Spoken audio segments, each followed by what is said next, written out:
हाय दोस्त, नमस्कार। Success point में पुनः आप सभी दोस्त का हार्दिक अभिनंदन। दोस्त आइए आज हम लोग पढ़ेंगे हाई स्कूल सब्जेक्ट साइंस, जिस चैप्टर का नाम होगा जैव प्रक्रम। चैप्टर का नाम होगा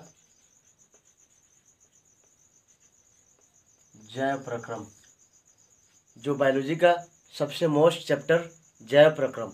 आइए इस चित्र के माध्यम से, इस फिगर के माध्यम से हम लोग देखते हैं और समझते हैं कि सबसे most very very most chapter है ये हाई स्कूल के लिए। इस फिगर के माध्यम से हम लोग देखे हैं, फिगर में दर्शाया गया दांत है, जीभ है, यकृत है, पित्ताशय है, ग्रहणी है, सीकम है, कृमि रूप परिशेषिका है, लार ग्रंथिया, ग्रसनी, कंठद्वार, ग्रासनाल, श्वासनाल, आमाशय, पाइलोरिक वाल्व, पैक्रियास, अग्न्याशय, बड़ी आंत, क्षुद्रांश या इलियम, गुदाद्वार या मलाशय। ये हर चीज़ इसमें दिया गया है। अब इसी के रिलेटिव हमें बात करना है, इसी के रिलेटिव हमें पढ़ना है। तो ये वीडियो को स्टार्ट करते हैं। इस वीडियो के अंत तक बने रहें सभी दोस्त। तो ये वीडियो का स्टार्ट करते हैं। सबसे पहले आपके बोर्ड में ये पूछा जा सकता है कि मनुष्य की आहार नल क्या है। आपके क्वेश्चन आ सकता है कि मनुष्य की आहार नल क्या है, या मनुष्य की आहार नल से आप क्या समझते हैं। जो बोर्ड में 2009 और 11 की बोर्ड में पूछा गया था कि मनुष्य की आहार नल की लंबाई क्या है, मनुष्य की आहार नल से आप क्या समझते हैं, या मनुष्य की आहार नल किसे कहते हैं। उसके बाद से एक और हेडिंग आता है इसमें कि मनुष्य की पाचन क्रिया, या पाचन क्या है, या पाचन से आप क्या समझते हैं, पाचन किसे कहते हैं। ठीक है दोस्त। उसके बाद से इसमें आएगा कि आमाशय क्या है, पित्ताशय क्या है, या आमाशय में भोजन कितने समय तक स्टोर होता है। आमाशय जो भोजन स्टोर होता है, स्टोर होने के पश्चात कहाँ तक पहुँचती है। ठीक है दोस्त। बड़ी आंत का क्या कार्य है, हर चीज़ सब चीज़ इसमें मिलेगा इस फिगर के माध्यम से। तो ये इस वीडियो को लास्ट तक देखें, लास्ट तक बने रहेंगे, तभी आपको कुछ न कुछ समझ में आएगा दोस्त। तो आइए इस वीडियो के अंत तक बने रहें। ठीक है दोस्त।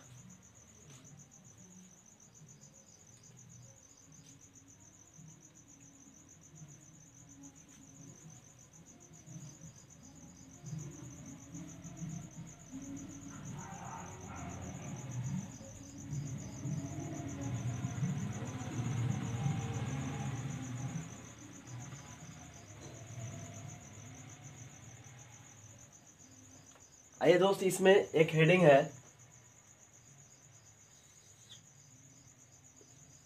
जिसको बोलते हैं मुंह, या क्वेश्चन में आएगा मुख गुहा। ठीक है दोस्त, मुख गुहा। आइए सबसे पहले यहीं से स्टार्ट करते हैं कि मुख गुहा है क्या। दोनों जबड़ों के बीच मुख, जिसके अंदर 32 दांत होते हैं। कितने दांत होते हैं दोस्त? 32 दांत होते हैं। ध्यान से देख सुनिएगा इस चैप्टर को, ध्यान से इस वीडियो को अंत तक बने रहिएगा। सबसे पहले सुनिएगा कि मुंह अर्थात मुख गुहा या मुंह, दोनों जबड़े अर्थात ऊपरी जबड़े, निचले वाले जबड़े, दोनों जबड़ों के बीच मुख, जिनके बीच क्या होते हैं? दांत होते हैं। ठीक है दोस्त। अब ऊपर भी दांत होंगे। ठीक है दोस्त। और फिर क्या होंगे? नीचे भी दांत होंगे। ये दांत कितने प्रकार के दांत कितने होते हैं? 32 दांत होते हैं दोस्त। कितने दांत होते हैं? 32 दांत होते हैं। अब इनके बीच, अब ये पॉइंट बनता है कि दांत जब 32 दांत हो गए, अब इसमें भी दांत होते हैं, कई प्रकार के दांत होते हैं। अग्र चौड़क, ठीक है दोस्त, रंतक दांत, ठीक है, कुतरने वाले दांत, कई प्रकार के दांत भी होते हैं। तो आइए दांत के ऊपर हम लोग बात करते हैं। दांतों के प्रकार। सबसे पहले मनुष्य में दांतों के प्रकार।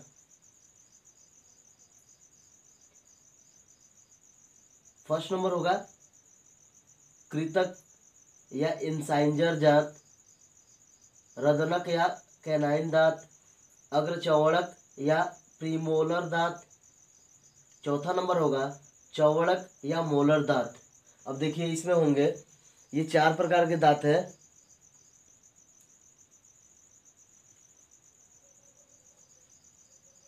कृंतक, रदनक,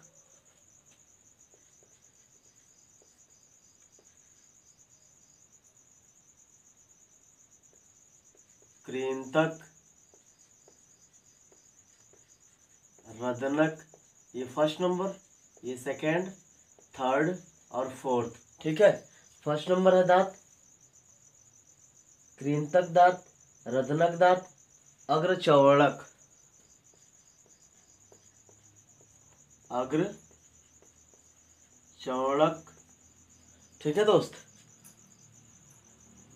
अग्रचौड़क या चौड़क,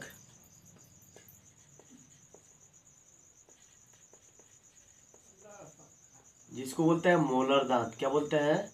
मोलर। ठीक है दोस्त, कौन से दांत? मोलर और प्री मोलर। अग्र अग्रचौड़क में क्या होगा? Pre molar. ठीक है दोस्त, अब यहां से हम स्टार्ट करते हैं कि मुख, दोनों जबड़ों के बीच मुख, जिनके बीच 32 दांत होते हैं।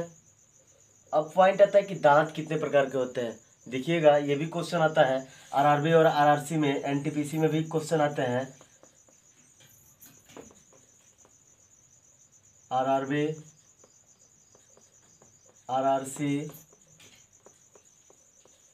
एनटीपीसी और एसएससी, इन सब में पूछे जाते हैं। और खासकर ये जितने भी जॉब होते हैं, इन सब जॉब में कुछ ऐसे भी जॉब होते हैं जो प्राइवेट जॉब होते हैं, उसमें भी पूछा जाता है कि दांत कितने प्रकार के होते हैं। ठीक है दोस्त, तो फर्स्ट नंबर पर दांत होगा कृंतक दांत, दूसरा होगा रदनक दांत, तीसरा होगा अग्रचौड़क या प्री मोलर दांत, और चौथा होगा चौड़क या मोलर दांत। अब देखिए, इसमें भी प्रकार होंगे कि ये कितने प्रकार के होते हैं। कृंतक कितने प्रकार के होते हैं, रदनक कितने प्रकार के होते हैं, अग्रचौड़क कितने प्रकार के होते हैं, और चौड़क या मोलर दांत कितने प्रकार के होते हैं। अब कृंतक दांत,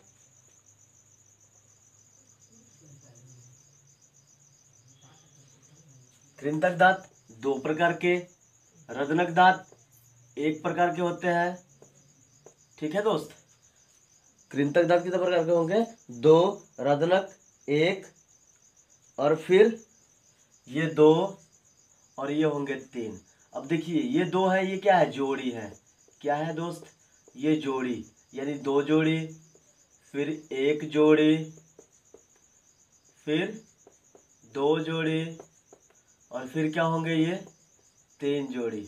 अब देखिए, कृंतक 2 जोड़ी, रदनक 1 जोड़ी, और अग्रचौड़क 2 जोड़ी, और चौड़क या मोलर दांत 3 जोड़ी। अब देखिए, इसमें भी प्रकार होंगे। अब ये 2 जोड़ी है, तो इनकी संख्या 2 दूना 4, संख्या कितना हो गया? ये 4 संख्या हो गया। ठीक है दोस्त, अब देखिए, रदनक जो है कितने जोड़ी है? 1 जोड़ी है, तो ये कितने होंगे? 2 हो गया इसका संख्या। कितना संख्या होगा दोस्त? 2 संख्या होगा। अग्रचौड़क, तो ये कितना होगा संख्या इनका? 4 संख्या होगा। और ये जो चौड़क या मोलर दांत है, इनकी संख्या कितनी होगी? 6 होगी संख्या। ठीक है दोस्त, संख्या कितनी हो गई? 6। अब कृंतक 4 संख्या, 2, 4 और 2 6, 6 और 4 10, 10 और 6 16। अब देखिए, ये 16 ऊपर हो गए, फिर यही 16 क्या होंगे? नीचे होंगे। कितने दांत हो गए? 32। कितने हो गए दांत? 32। ठीक है दोस्त, तो ये हो गया हमारे दांतों के प्रकार। ठीक है दोस्त,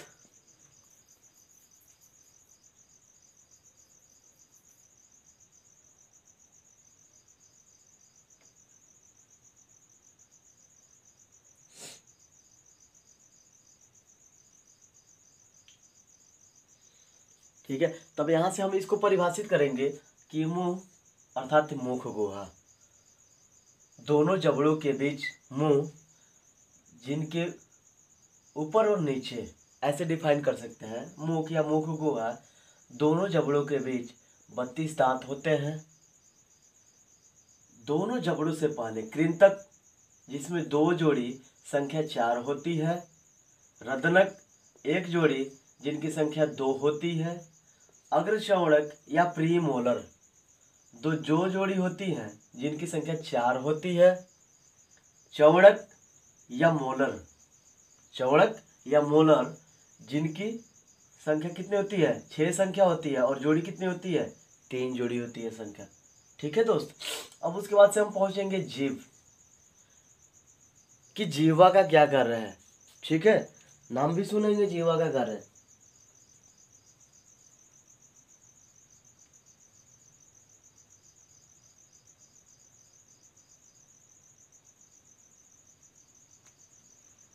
अब जीव अर्थात जीवा, कुछ लोग जीव बोलते हैं, कुछ लोग जीवा बोलते हैं। अब देखिए, ये जबड़े के ऊपर, या बोले तो मुख के ऊपरी परत पे हमारा जीव होता है, जिनका कार्य क्या होता है, भोजन का स्वाद ग्रहण करना, कि ये टेस्टी है कि नहीं। ठीक है, अब इनके भी कई प्रकार होते हैं।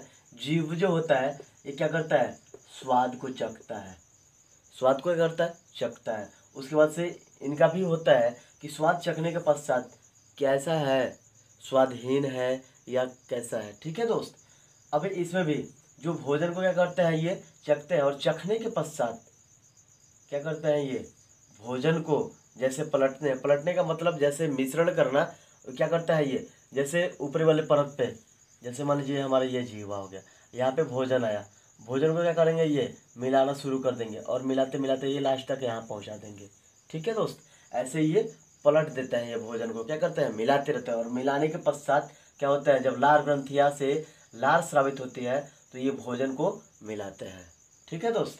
तो ये हुआ हमारा जिह्वा का कार्य। अब उसके बाद से आएगा लार ग्रंथिया, कि लार ग्रंथिया क्या है, भोजन को चबाने, चबाए गए भोजन को निगलने में मदद करती है। क्या, कौन सा, जिह्वा और जीव। उसके बाद से हमारा है लार ग्रंथिया,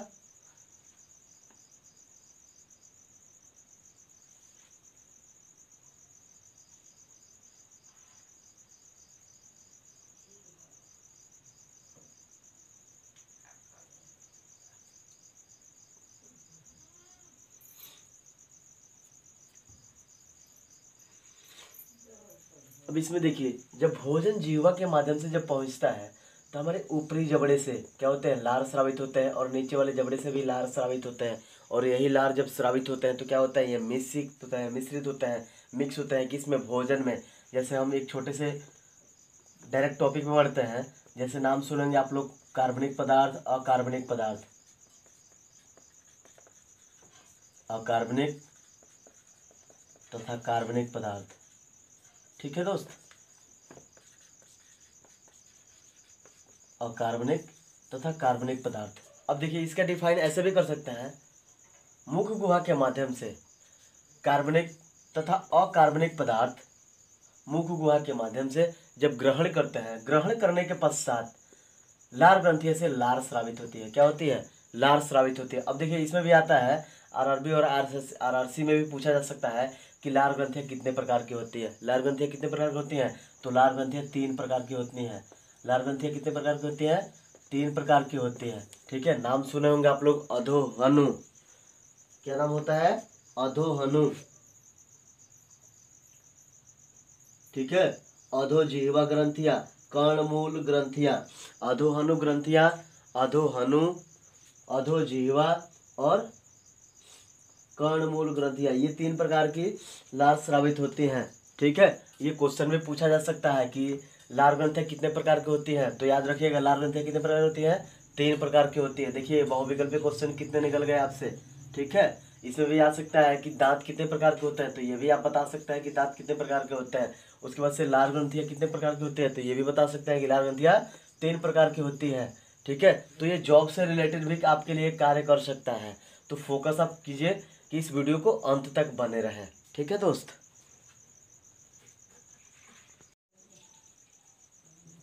अब आइए अगला हेडिंग, ग्रसनी। लार ग्रंथियों के बारे में हम लोग पढ़े थे कि लार ग्रंथियां 3 प्रकार की होती है। अगला हेडिंग है ग्रसनी। ग्रसनी का क्या कर रहा है, या ग्रसनी किसे कहते हैं। ठीक है दोस्त, तो आइए इस टॉपिक के अनुसार आगे बढ़ते हैं।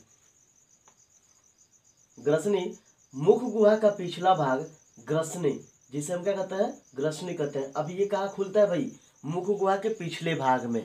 कहाँ खुलता है ये, मुख गुहा जो है इसके पिछले भाग में हमारा क्या होता है, ये ग्रसनी खुलता है यहीं पे, जिसे हम क्या कहते हैं, ग्रसनी कहते हैं। ये हमारे भोजन को क्या करता है, मुख गुहा की दीवारों में लार ग्रंथियां होती है। मुख गुहा की दीवारों में क्या होती है? लार ग्रंथियां होती है, जो मुख गुहा के ऊपरी भाग को क्या कहते हैं? तालु कहते हैं। मुख गुहा के ऊपरी भाग को क्या कहते हैं? तालु कहते हैं। यहीं पे होता है जो मुख गुहा के ऊपरी भाग पे क्या होते हैं? तालु होते हैं, और यहीं से हमारा लार स्रावित होना शुरू होता है। ठीक है दोस्त। ग्रसनी में एकदम अंदर एक बड़ा सा छिद्र होता है, इसको निगल द्वार कहते हैं। इसके द्वारा ग्रास नली ग्रसनी में खुलती है। ग्रास नली जो है वो कहाँ पे खुलती है? ग्रसनी में ही खुलती है। जैसे हम यहाँ देखे भी होंगे, ग्रास नली या ग्रास नल कहते हैं, ये कहाँ पे खुलते हैं? यही ग्रसनी पे ही खुलते हैं। ठीक है। अब उसके पास से आता है आपका कंठ द्वार। ये भी एक टॉपिक है कि कंठ द्वार अभी इसी में मिलेगा आपका, कि ग्रसनी में खुलती है। इसके पास ही श्वास नली का छिद्र घाटी द्वार होता है। इसके सामने ऊपर से मुलायम तालु लटका रहता है, जिसे यूवुला कहते हैं। क्या कहते हैं? यूवुला। अब देखिए, एक नंबर का टॉपिक आता है कि यूवुला क्या है? यूवुला किसे कहते हैं? एक नंबर का क्वेश्चन है, बहुविकल्पीय। ठीक है। तो देखिए, कुछ करने की जरूरत नहीं है। ग्रसनी में ही क्या होता है? ग्रास नली खुलता है, और यहीं पे हमारा कंठ द्वार है। यहीं पे हमारा क्या होता है? ये यूवुला यहीं पे पाया जाता है, कंठ द्वार के ठीक समीप ही। ठीक है दोस्त। तो ये एक नंबर का क्वेश्चन आ सकता है। ठीक है।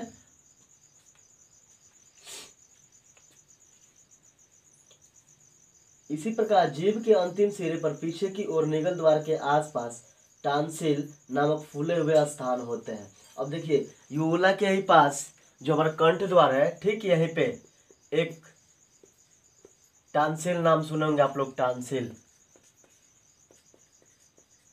टांसिल, ठीक है। यही टांसिल कंठ द्वार के ठीक समीप ही होता है। कुछ लोग बोलते हैं कंठ द्वार, कंठ, टांसिल। ठीक है। यहीं पे हमारा समीप में ही होता है। अब उसके बाद से हमारा हेडिंग होगा ग्रास नली या ग्रास नाल। ठीक है। ग्रास नली या ग्रास नाल, या बोले तो श्वास नाल, वही पास में वो भी है। तो आइए, ग्रास नली और ग्रसिका या ग्रास नली के बारे में हम लोग पढ़ेंगे। यह 25 सेमी लंबी नली है और श्वास नली के नीचे स्थित होती है। यह डायाफ्राम को भेद कर उदर गुहा में स्थित आमाशय में खुलती है। अब ये कह रहा है कि श्वास नली को भेद कर, ये जो श्वास नली है यही इसी को भेद कर, ठीक है, इसी को भेद कर ये क्या करते हैं? ग्रास नल क्या करते हैं? किसमें खुलता है? आमाशय में खुलता है। जो इसकी लंबाई कितनी है ग्रास नल का? 25 सेमी। ठीक है दोस्त। ये क्वेश्चन भी आता है कि ग्रास नल की लंबाई कितनी होती है, या ग्रस नली की लंबाई कितनी होती है, या भोजन नली जो है या ग्रसिका है, ये इसकी लंबाई कितनी होती है? तो आप क्या बताएंगे? 25 सेमी लंबे। बहुविकल्प में आ सकता है 25 सेमी। दूसरा ऑप्शन आ सकता है 25 मीटर या 25 mm।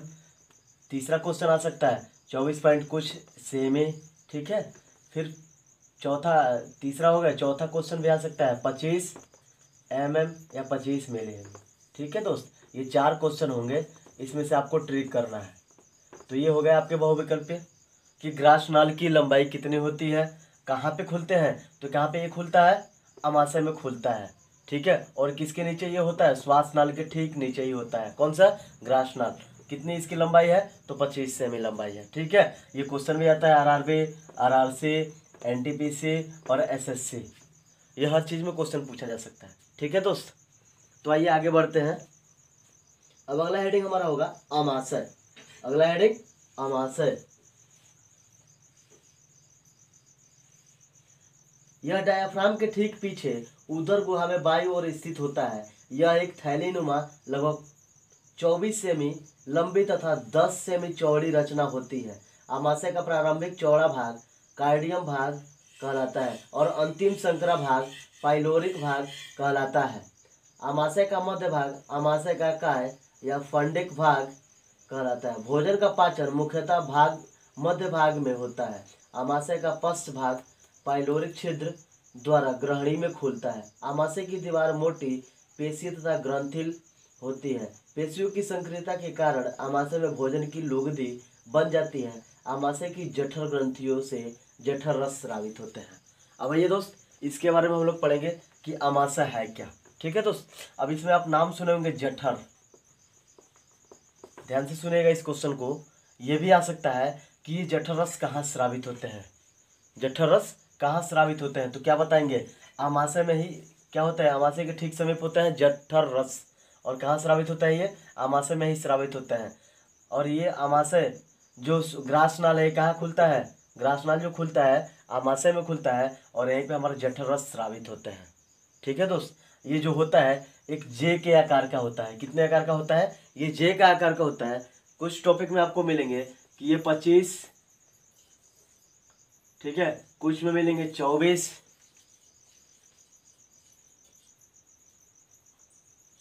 ठीक है दोस्त, कुछ बुक में मिलेंगे आपको कि ये 25 से 27 सेमी लंबे, 25 से 27 सेमी लंबे क्या है ये, इनकी लंबाई है। कुछ में मिलेंगे आपका कि ये 24 से 25 सेमी लंबी होते हैं। कौन सा भाई, तो ये आमाशय। अभी ये अभी आपका क्वेश्चन आ सकता है कि आमाशय की लंबाई कितनी होती है, तो आप क्या बताएंगे 25 सेमी। आमाशय की लंबाई कितनी है, 25 सेमी लंबा है। अब इसकी अगर चौड़ाई पूछे कि आमाशय की चौड़ाई क्या है, तो आमाशय की चौड़ाई जो आप बताएंगे कितनी होगी, 10 सेमी। आमाशय की चौड़ाई कितनी होगी, 10 सेमी। अब देखिए कुछ बुक में ये भी मिलेंगे कि आमाशय की जो चौड़ाई होती है कितनी होती है, 7 से 10 सेमी चौड़ी होती है। आमाशय की जो चौड़ाई होती है क्या होती है, 7 से लेके 10 सेमी चौड़ी होती है। और कुछ बुक में आपको मिलेंगे आमाशय की जो लंबाई होती है 24 से 25 सेमी या 25 से 27 सेमी लंबी होती है। क्या, आमाशय की लंबाई। ठीक है दोस्त,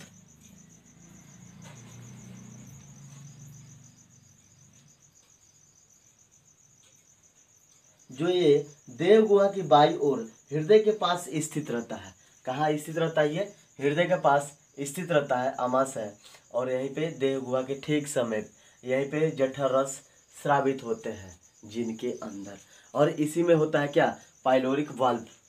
जो पाइलोरिक वाल्व है कहाँ पे होता है, ये ठीक आमाशय के ठीक निचले वाले भाग पे। और यहीं पे ये क्या होता है, एक और भाग होता है पैंक्रियास, जिसको क्या कहते हैं, अग्न्याशय रस।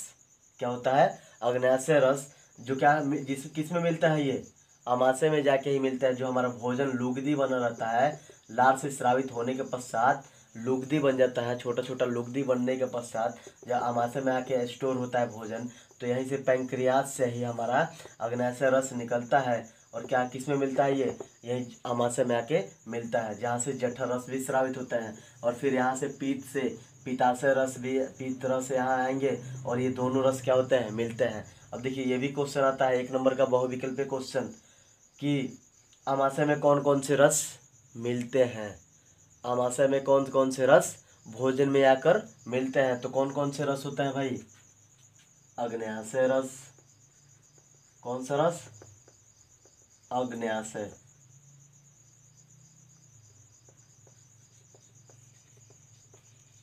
ठीक है दोस्त, दूसरा रस कौन सा है, पीत रस। कौन सा रस, पीत रस। अब ये दोनों रस भोजन में मिलते हैं कहाँ पे, आमाशय में आके जो भोजन स्टोर रहता है, लुगदी बना रहता है, उसी में ये क्या होते हैं, सम्मिलित होते हैं, मिलते हैं। अगर ये अग्न्याशय रस पित्ताशय रस अगर ना मिले तो हमारा भोजन, जो भी हम भोजन करते हैं वो पच नहीं सकता है, पाचन क्रिया हो नहीं सकता है। इसीलिए सबसे most very very most chapter जो आपका है जैव प्रक्रम, अर्थात जैव प्रक्रम क्या है, जैव प्रक्रम किसे कहते हैं, पाचन क्या है, पाचन से आप क्या समझते हैं, मनुष्य की आहार नल क्या है। ठीक है दोस्त, इसी के बारे में हम लोग पढ़ेंगे। जो आरआरबी, आरआरसी, एनटीपीसी, एसएससी और भी प्राइवेट जॉब के लिए सबसे वेरी वेरी मोस्ट ये चैप्टर आपका है। ठीक है दोस्त,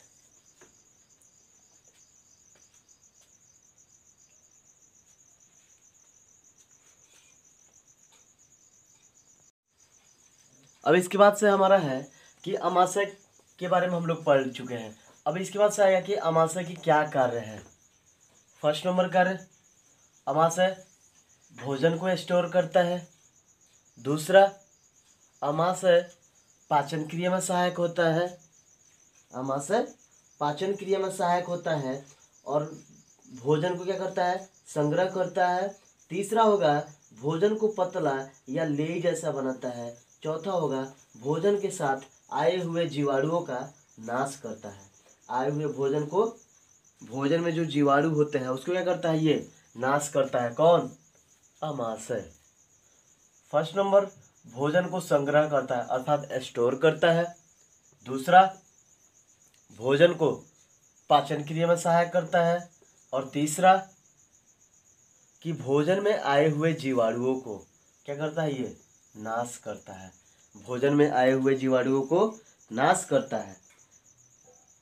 और जो भोजन लुगदी बना रहता है, छोटे छोटे टुकड़े, जो कार्बनिक और अकार्बनिक पदार्थ जो छोटे छोटे लेई रहता है, उसको महीन लेई के कार्य करता है। तो 4 ऑप्शन आएगा इसमें कि अमाशय का कार्य बताइए। तो अमाशय का पहला कार्य भोजन का संग्रह करना। दूसरा, भोजन के पाचन क्रिया में सहायक करना।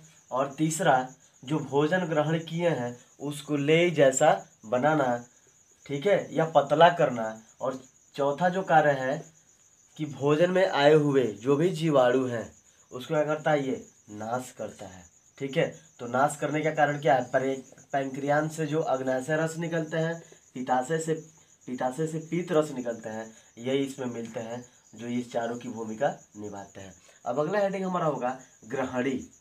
ग्रहणी का क्या कर रहे हैं या ग्रहणी किसे कहते हैं?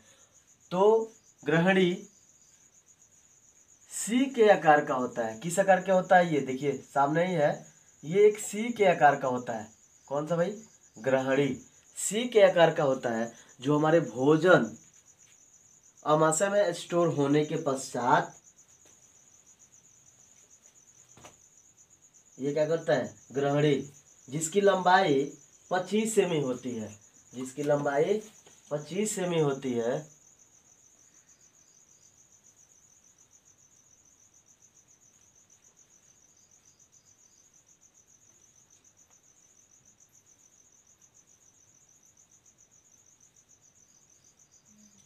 यकृत से पीत नली तथा अग्नाशय से अग्नाशय नली इसके निचले भाग में आकर मिलती है। अब कह रहा है कि यकृत जो है, यकृत से पीत की जो नली है यही यहाँ पे मिलते हैं। कहाँ पे? ग्रहणी में ही मिलते हैं।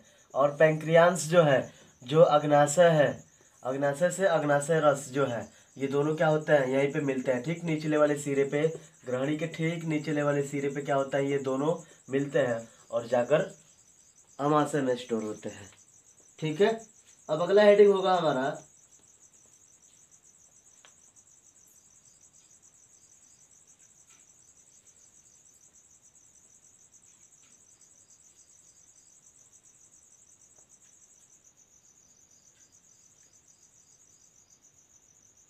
अगला हेडिंग क्षुद्रांश, जिसको हम क्या बोलते हैं, इलियम बोलते हैं। यह ग्रहणी के निचले भाग से प्रारंभ होती है। यह नली लगभग 6 से 7 मीटर लंबी होती है, अतः यह कुंडलित अवस्था में उदर गुहा में पड़ी रहती है। क्षुद्रांत की भीति में आंतरिक ग्रंथियां होती है, जिनसे पाचक आंतरिक रस निकलता है। इसकी भीति में अनेक छोटे छोटे अंगुली के आकार से रसांकुर होते हैं, जो अवशोषण की सतह को बढ़ाते हैं। अब ये हमारा है क्षुद्रांश, जिसको हम क्या बोलते हैं, इलियम। अब ये भी क्वेश्चन आ सकता है, ध्यान से देखिएगा, ये क्वेश्चन आ सकता है कि इलियम क्या है, इलियम क्या है, जिसको इलियम को ही हम क्या बोलते हैं, क्षुद्रांश बोलते हैं।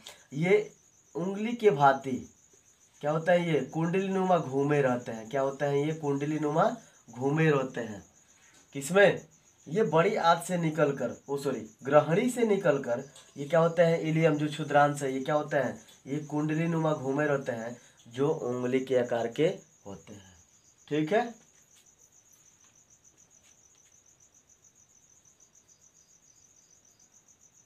अब क्षुद्रांश के बाद है बड़ी आंत, जिसको बृहदांत भी बोलते हैं। यह अधिक चौड़ी होती है, इसकी लंबाई लगभग 7 फीट होती है।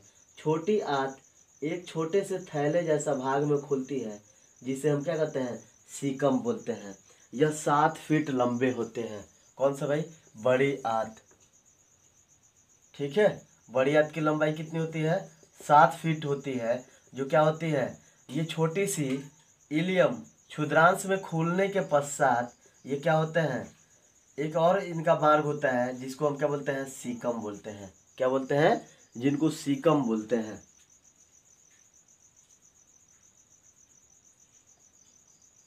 अब सीकम तथा कृमि रूपी परिशेषिका। अब इसके बाद से है कि सीकम के ठीक नीचे वाले सिरे पे कृमि रूप परिशेषिका है। इनका कार्य क्या है, ये क्या है, किसे कहते हैं, आइए इसके बारे में समझते हैं। सीकम एक ओर छोटी आंत से और दूसरी ओर बृहदांत या कोलन से जुड़ा होता है। इसका एक सिरा 7 से 10 सेमी लंबी सकरी व अंधी नली, जिसको क्या कहते हैं, बंद नला के रूप में एक ओर निकला रहता है। इसे कृमि रूपी परिशेषिका कहते हैं। ठीक है, ये क्या होता है, जो क्षुद्रांश है, बड़ी आंत है, ठीक इसके निचले वाले भाग से ही, ठीक है, क्या होता है, ये सीकम है और सीकम के ठीक निचले वाले सिरे पे कृमि रूप और परिशेषिका जो है, यहीं पे क्या होता है, एक छोटा सा कुंडली नुमा घूम के आके खुला रहता है। ठीक है, अब इसके बाद से है कोलन या बृहदांत। कोलन 3 इंच चौड़ी नली है। यह उल्टे यू के आकार में होता है। यह उल्टे यू के आकार में होता है कोलन, और जगह जगह पर फूली होती है। सीकम से निकलने के बाद ऊपर की ओर उठती रहती है, बाद में समांतर होकर नीचे उतरती है तथा अंत में मलाशय में खुल जाती है। और ये कहाँ पे खुलती है, मलाशय में खुलती है। ये ऊपर बार बार उठते हैं और ये फूला रहता है, ये वाला भाग जो है ना फूला रहता है, और ये बार बार ऊपर उठेगा फिर नीचे आएगा और आके कहाँ खुलेगा, ये मलाशय में आके खुल जाएगा। ये हमारा रहा मलाशय, ये हमारा मलाशय है। अब मलाशय का कार्य पढ़ेंगे, मलाशय किसे कहते हैं। उसके बाद से है हमारा गुदा द्वार। गुदा द्वार का क्या कर रहा है, गुदा द्वार किसे कहते हैं, तो ये अब इसके बाद से हेडिंग मलाशय। यह बड़ी आंत का ही अंतिम भाग है। यह लगभग 7 से 8 इंच लंबा होता है। अब ये कह रहा है, ये जो हमारा बड़ी आंत है, बड़ी आंत का ही ये एक अंतिम वाला भाग होता है, जिसको हम क्या कहते हैं, मलाशय कहते हैं, जिनकी लंबाई क्या होती है, 7 से 8 में सेमी, 7 से 8 सेमी ये चौड़ा होता है। ठीक है, यह भोजन से केवल जल का अवशोषण करता है। यह अपच भोजन को विष्टा के रूप में शरीर से बाहर निकालता है। ठीक है, मलाशय जो है, जो भी हम भोजन ग्रहण करते हैं, ग्रहण करने के पश्चात जो आमाशय में स्टोर होता है और पैंक्रियाज से अग्नाशय रस, पीत रस मिलते हैं, और मिलने के पश्चात जो पाचन क्रिया होती है, और यही बड़ी आंत से होते हुए छोटी आंत में आती है, और कुछ ऐसी क्रिया होती हैं जो अपचे पदार्थ हैं जो पच न सके, वो क्या होता है, मलाशय के माध्यम से, ठीक है, मलमूत्र के माध्यम से क्या होता है, ये बाहर निकल जाते हैं मलाशय के माध्यम से ही। ठीक है, अब हमारा लास्ट हेडिंग होगा गुदा द्वार। मलाशय का अंतिम भाग छल्लेदार मांसपेशियों का बना होता है। इसके बाहर खुलने वाले छिद्र को गुदा द्वार कहते हैं। मलाशय के अंतिम भाग जो छल्लेदार मांसपेशियों द्वारा होता है, जिसको क्या कहते हैं, गुदा द्वार कहते हैं। यही मांसपेशियों से बना होता है गुदा द्वार, और यहीं से क्या होता है, ये